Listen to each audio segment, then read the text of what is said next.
Hello बच्चों, तो आपका स्वागत है the effortless math with Vikram में। तो आज का नया चैप्टर है हमारा व्रत। कौन सा चैप्टर है? 10वां चैप्टर है। कौन सा चैप्टर है? व्रत।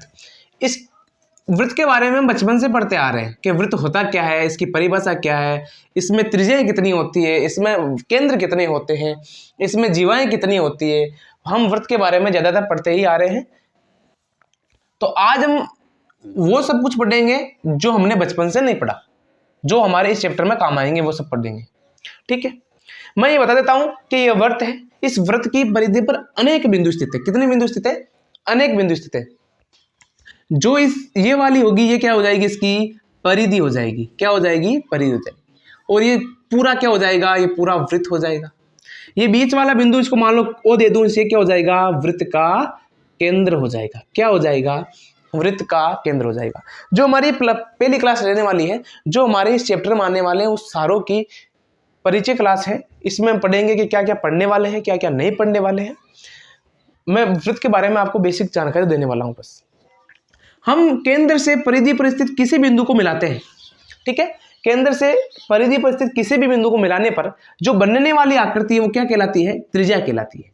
ये सारी परिभाषा आप सबको पता होगी कि त्रिज्या क्या होती है। त्रिज्या होती है वृत्त के केंद्र से वृत्त की परिधि पर स्थित किसी भी बिंदु को मिलाने पर बनी आकृति क्या कहलाती है? वृत्त की त्रिज्या कहलाती है। त्रिज्या हो गई। अगर मान लो ये केंद्र यहां रख देते हैं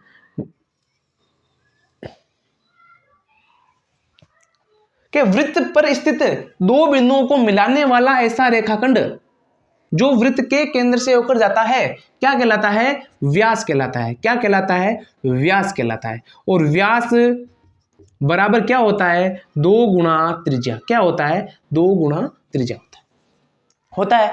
अब एक लाइन में मान लो यहां से लेकर यहां खींच दो। ठीक है, यह परिभाषा क्या होगी कि वृत्त पर स्थित किन्हीं दो बिंदुओं को मिलाने वाला रेखाखंड क्या कहलाता है? जीवा कहलाता है। क्या कहलाता है? जीवा कहलाता है। वृत्त पर स्थित किन्हीं दो बिंदुओं को मिलाने वाला रेखाखंड क्या कहलाता है? जीवा कहलाता है। और ये भी क्या हो गया? वृत्त पर स्थित किन्हीं दो बिंदुओं को मिलाने वाला रेखाखंड जो वृत्त के केंद्र से होकर जाता है क्या कहलाता है? व्यास कहलाता है। तो हम कह सकते हैं कि व्यास सबसे बड़ी जीवा होती है। क्या होती है? व्यास वृत्त की सबसे बड़ी जीवा होती है। क्या होती है? व्यास वृत्त की सबसे बड़ी जीवा होती है। हो गई जीवा। वृत्त पर स्थित किन्हीं दो बिंदुओं को मिलाने वाला रेखाखंड वृत्त की जीवा कहलाता है। जीवा हो गई, व्यास हो गया, केंद्र हो गया, परिधि हो गई और वृत्त हो गया। अब देखो, ये जीवा वृत्त को कितने भागों में बांटती है? 2 भागों में। एक तो ये छोटा वाला भाग, ये बड़े वाला भाग। जो ये छोटे वाला भाग होता है ना, ये लघु वृत्तखंड कहलाता है। और ये जो बड़े वाला भाग हो जाएगा, ये हो जाएगा दीर्घ वृत्तखंड। हो गया। और ये छोटे वाला भाग हो जाएगा लघु वृत्तखंड। जो ये व्यास है वृत्त को कितने भागों में बांटता है? वृत्त को 2 भागों में बांटता है। और प्रत्येक भाग क्या कहलाता है? प्रत्येक भाग कहलाता है अर्धवृत्त। क्या कहलाता है? अर्धवृत्त कहलाता है। और ये एक चीज कि ये पहली जीवा त्रिज्या होगी, दूसरी त्रिज्या होगी। इन दोनों त्रिज्याओं के बीच का भाग क्या कहलाता है? त्रिज्यखंड। क्या कहलाता है? त्रिज्यखंड। जो छोटे वाला होगा तो वो हो जाएगा लघु त्रिज्याखंड, और जो बड़े वाला हो जाएगा वो हो जाएगा दीर्घ त्रिज्याखंड। तो ये बेसिक चीजें हैं जो आपके इस प्रश्नावली में बहुत कम काम आएगी। इसके क्षेत्रफल में आगे क्षेत्रफल ज्ञात करने के लिए आएगा कि त्रिज्यखंड का क्षेत्रफल क्या होता है, अर्धवृत्त का क्षेत्रफल क्या होता है। उनमें ये चीजें काम आएगी कि आपको पता होना चाहिए कि जीवा होती क्या है, वृत्त होता क्या है, दीर्घ वृत्तखंड होता क्या है। ये चीज आपको पता होनी चाहिए। आज हम जो बेसिकली इस प्रश्नावली में पढ़ने वाले हैं वो पढ़ने वाले हैं स्पर्श रेखा के बारे में और छेदक रेखा के बारे में, वो आदि जानकारी पढ़ने वाले हैं। तो ये बेसिक चीजें थी, वो मैंने आपको बता दी। जो अब पढ़ने वाले हैं जो इस प्रश्नावली से रिलेटेड है।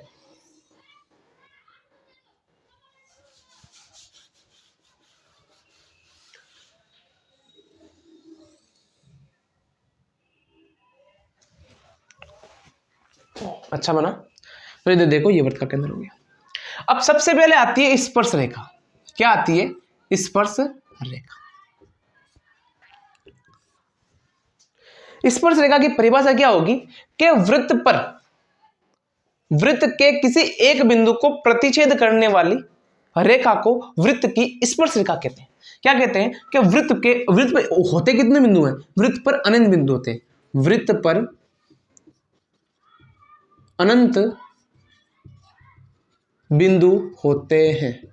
क्या होते हैं? वृत्त पर अनंत बिंदु होते हैं।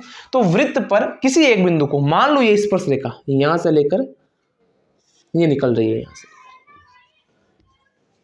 तो वृत्त पर स्थित किसी एक बिंदु को प्रतिच्छेद करने वाली रेखा को क्या कहते हैं? स्पर्श रेखा कहते हैं।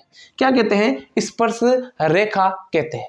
मैं परिभाषा बोलकर बताऊंगा, आप समझ लेना। ये एक बिंदु को प्रतिच्छेद कर रही है, तो ये एक बिंदु को प्रतिच्छेद करती है तो क्या कहलाती है? स्पर्श रेखा कहलाती है। और मान लो ये वाली रेखा कि वृत्त को किन्हीं दो बिंदुओं को प्रतिच्छेद करने वाली ऐसी रेखा, वृत्त पर किन्हीं दो बिंदुओं को प्रतिच्छेद करने वाली रेखा को क्या कहते हैं? छेदक रेखा कहते हैं। कौन सी रेखा कहते हैं? छेदक रेखा कहते हैं।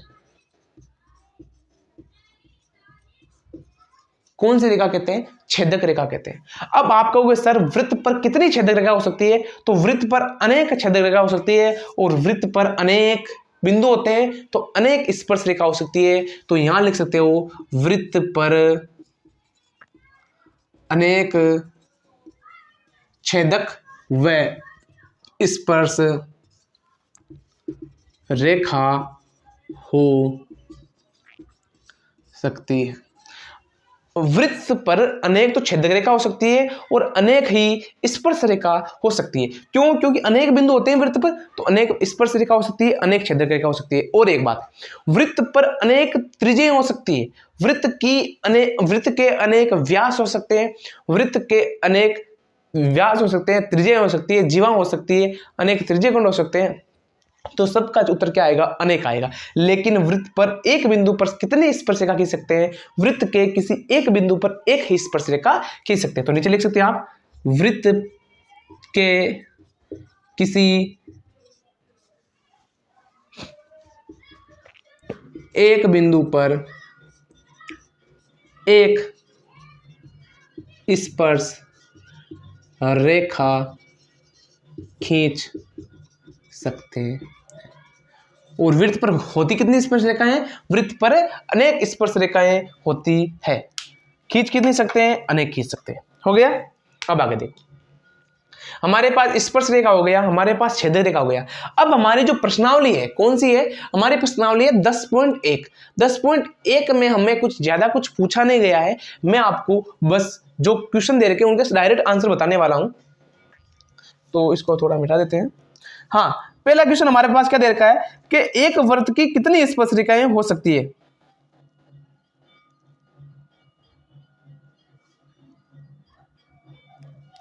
तो एक वृत्त की अनेक स्पर्श रेखा हो सकती है, लेकिन वृत्त के किसी एक बिंदु पर एक ही स्पर्श रेखा खींच सकते हैं। और इसका उत्तर जाएगा वृत्त पर अनेक स्पर्श रेखाएं हो सकती है और अनेक ही छेदक रेखाएं हो सकती है। ये हमारा पहला क्वेश्चन था।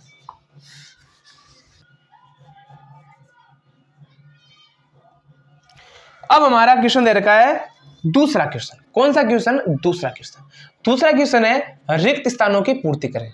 क्या क्वेश्चन दे रखा है? रिक्त स्थानों की पूर्ति करें। रिक्त स्थानों की पूर्ति करें। रिक्त स्थानों की पूर्ति करने में हमारा पहला क्वेश्चन दे रखा है कि किसी वृत्त की स्पर्श रेखा उस खाली जगह बिंदु को प्रतिच्छेद करती है। किसी वृत्त की स्पर्श रेखा उसे, तो किसी वृत्त की, मैंने कहा था किसी वृत्त की स्पर्श रेखा उसे, इसका पहला हो जाएगा एक बिंदु पर प्रतिच्छेद करती है। कितने बिंदु पर? एक बिंदु पर प्रतिच्छेद करती है। कोई वृत्त की स्पर्श रेखा है, वृत्त को सिर्फ और सिर्फ एक बिंदु पर, एक स्पर्श रेखा कितने बिंदु पर प्रतिच्छेद करेगी? एक स्पर्श रेखा एक बिंदु पर प्रतिच्छेद करेगी। अब इसका दूसरा क्वेश्चन दे रखा हमारे पास है। दूसरा क्वेश्चन, तो वृत्त को दो बिंदुओं पर प्रतिच्छेद करने वाली रेखा को, वृत्त को दो बिंदु पर, अभी मैंने बनाया था ये वाला कि वृत्त को दो बिंदुओं पर प्रतिच्छेद करने वाली रेखा को क्या कहते हैं? हम वृत्त पर दो बिंदुओं को प्रतिच्छेद करने वाली रेखा को हम कहते हैं छेदक रेखा। कौन सी रेखा कहते हैं? छेदक रेखा कहते हैं। ये हमारा तीसरा क्वेश्चन आ गया। तीसरा दे रखा है एक वृत्त की समांतर स्पर्श रेखा हो सकती है। तो आपको पूछे कि एक वृत्त में कितनी समांतर स्पर्श रेखा हो सकती है? तो एक वृत्त में मान लो एक स्पर्श रेखा यहां पर, तो इसके समांतर सिर्फ और सिर्फ एक इधर। तो एक वृत्त में दो समांतर स्पर्श रेखाएं हो सकती है। एक इधर मान लो एक हो गई, दो हो गई। कितने समांतर स्पर्शरेखा हो सकती है? तो एक वृत्त में 2 समांतर स्पर्शरेखाएं हो सकती है। आप क्या होगा सर, इधर भी बना सकते हैं, लेकिन इधर बना सकते हैं, ये वाली नहीं होगी, फिर ये दोनों समांतर रेखाएं होगी। तो एक वृत्त में 2 समांतर स्पर्शरेखाएं हो सकती है। चौथा क्वेश्चन इसका ही,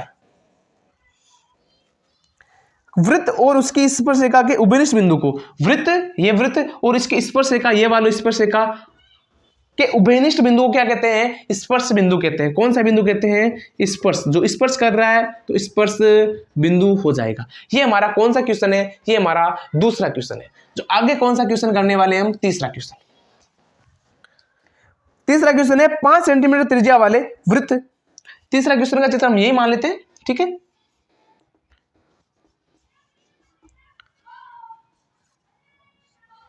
ये हो गया वृत्त। अब प्रश्न दे रखा है हमारे पास 5 सेंटीमीटर त्रिज्या वाले एक वृत्त के बिंदु P पर स्पर्श रेखा PQ केंद्र O से, चलो एक चीज और बताते हैं आपको इससे पहले, तीसरे क्वेश्चन से पहले, कि ये वाली त्रिज्या हो गई, ये मान लो हमारी कोई स्पर्श रेखा ऐसे खींचती हो, तो त्रिज्या और स्पर्श रेखा एक दूसरे पे क्या होती है? त्रिज्या व स्पर्श रेखा एक दूसरे पर लंबवत होती है। तीसरा क्वेश्चन, तीसरा क्वेश्चन में एक वृत्त चाहिए हमें। ये लो, चलो वृत्त बना लिया हमने।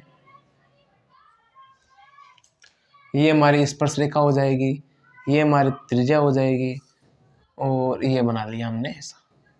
तो प्रश्न दे रखा हमारे पास कि 5 सेंटीमीटर त्रिज्या वाले, ये 5 सेंटीमीटर त्रिज्या वाले एक वृत्त को बिंदु P पर स्पर्श रेखा PQ केंद्र, स्पर्श बिंदु हो गया PQ केंद्र Q इस प्रकार मिलती है कि OP बराबर 12। O और P, OP बराबर 12। OP के 12 कैसे हो गया?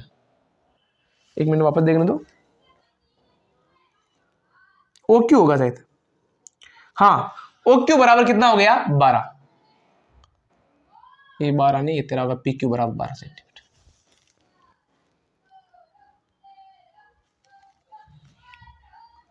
PQ बराबर हो गया 12। एक मिनट, प्रश्न दे रखा है कि 5 सेंटीमीटर त्रिज्या वाले एक वृत्त में P बिंदु स्पर्श बिंदु PQ केंद्र O से जाने वाली रेखा Q पर इस प्रकार मिलती है कि QO बराबर है 12 सेंटीमीटर। ये हमारे पास दे रखी है 12 सेंटीमीटर, ठीक है दीदी। तो PQ की लंबाई ज्ञात करनी है, PQ की लंबाई ज्ञात करनी है, PQ की लंबाई हमें ज्ञात करनी है। तो आपको पता होना चाहिए PQ है क्या? PQ एक स्पर्श रेखा है। तो PQ बराबर हो जाएगी स्पर्श रेखा।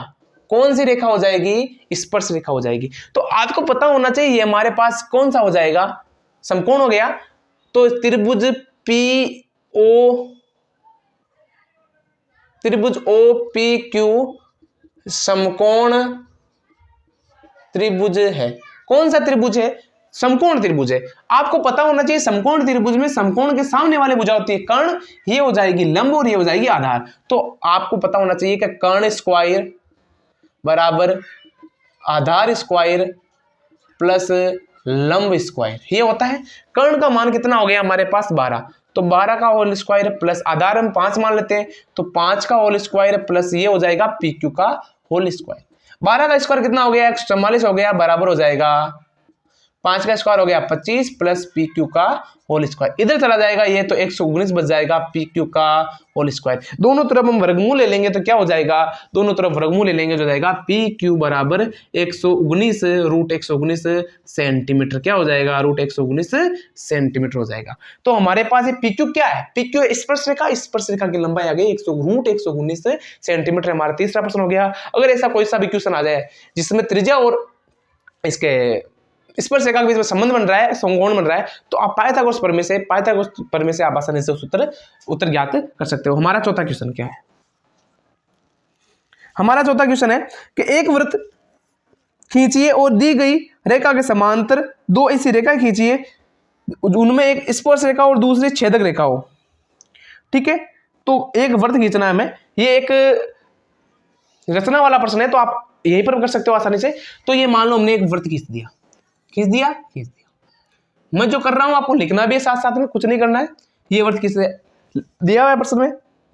और एक रेखा खींचिए, ये लो एक रेखा खींच दी, एक वर्त खींचिए और एक दी गई रेखा के समांतर ऐसी रेखा खींचिए जो उनमें से एक रेखा के दूसरी रेखा के समांतर हो, एक स्पर्श रेखा और एक समांतर रेखा हो। ठीक है, तो एक वर्त खींच दिया, तो ये वर्त ये इस रेखा के समांतर, तो हमें एक स्पर्श रेखा खींचनी है और इस रेखा के एक समांतर एक छेद रेखा खींचनी है। ठीक है,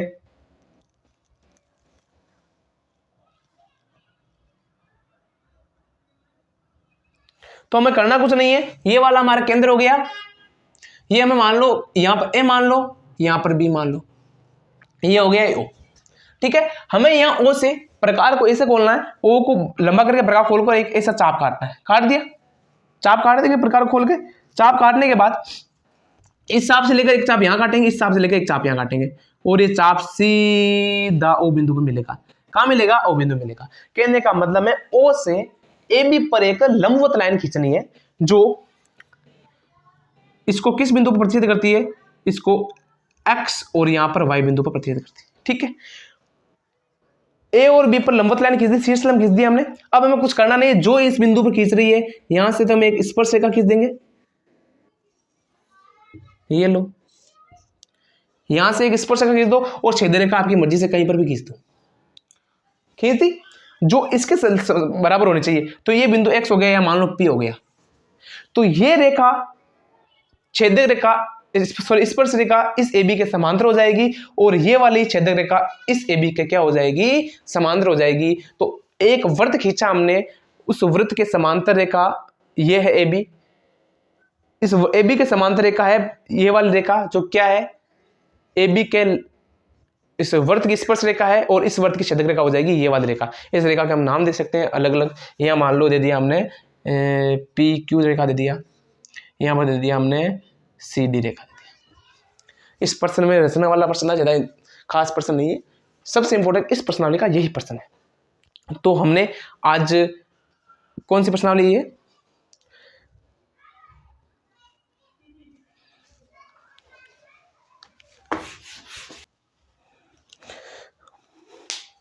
तो हेलो बच्चों, तो आज हमने वृत्त के बारे में पढ़ा।